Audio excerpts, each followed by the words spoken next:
YouTubers, Pastor Bob.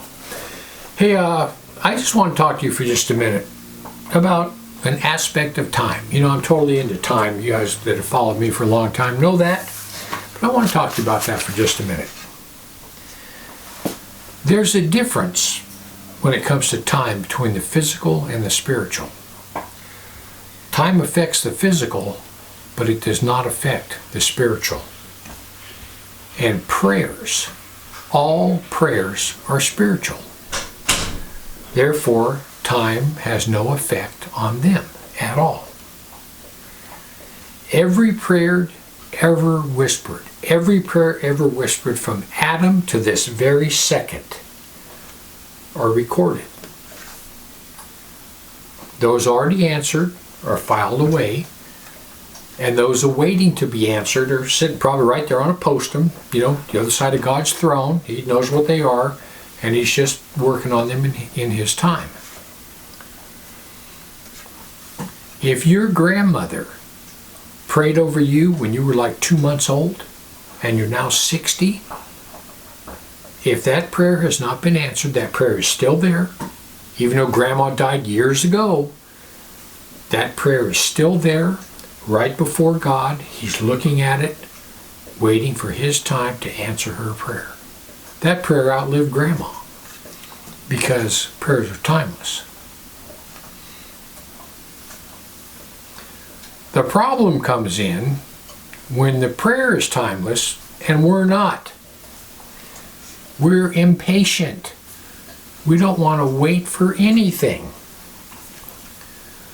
This is what Jesus told us in Matthew 7:7-8. This is what He said. Ask and it shall be given you.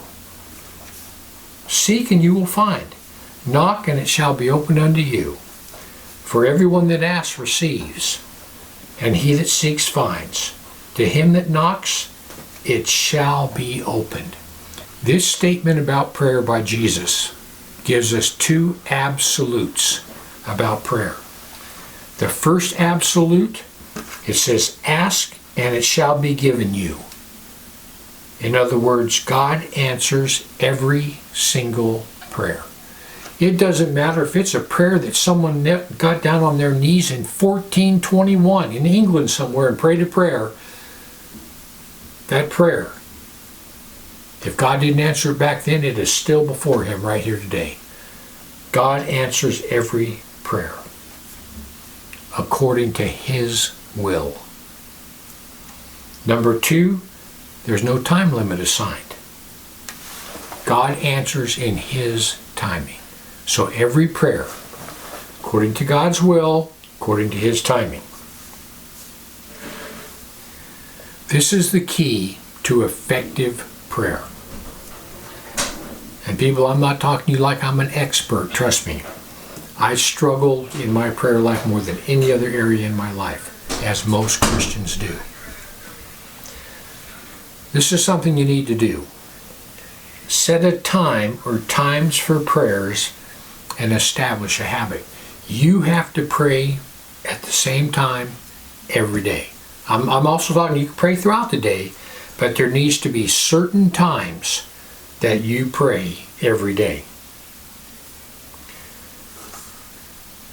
Number one, I have several times. First thing in the morning when I get up. First thing in the morning when I get up, that's my study time, and I pray throughout my study time. Whenever I take my dog, Mr. Broad, for a walk, that's 30 minutes we do every day. That's 30 minutes of prayer time. Other than trying to keep Brody from eating a cat, I'm praying. So remember, prayers are timeless. All right? We're waiting on God to act. Don't force things.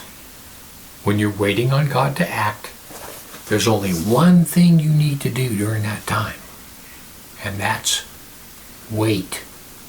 Wait. God don't need your help. Wait. And always remember that God knows what you need better than you do. I mean, none of us wants to admit that, but God knows what you need better than you do. So establish a set time for prayer every day. Remember, prayers are timeless. Wait for God. Don't get in a hurry. Don't force things. God doesn't need your help. And the last thing about prayer that you need to always remember, never give up. Never. Never give up. Continue to pray. Because you know what? When you never give up and you continue to pray, you're not bugging God. Do you know that? A child of God is never bugging God. Matter of fact, God actually loves talking to you. You know that? When you pray, God loves talking to you. People's words have power. And there's nothing in a born-again believer that Satan is afraid of. Nothing. Until you open your mouth. The minute you open your mouth and start to pray, that's when you affect him. And he doesn't like it. You wonder why you have so much trouble developing a good prayer life? That's the reason. The only thing Satan hates about a born-again believer is when you open your mouth and start to pray. Because the minute you do, you start affecting him, his entire kingdom, everything about him is affected when you pray. That's why he comes against every born-again believer with everything they've got to try to keep you from praying. That's how it works. So never give up. Continue to pray. You're not bugging God. He likes to hear from you. Anyhow, I just want to give you something to think about. Heaven or hell, you choose. Just remember, once you take your last breath, it's a done deal.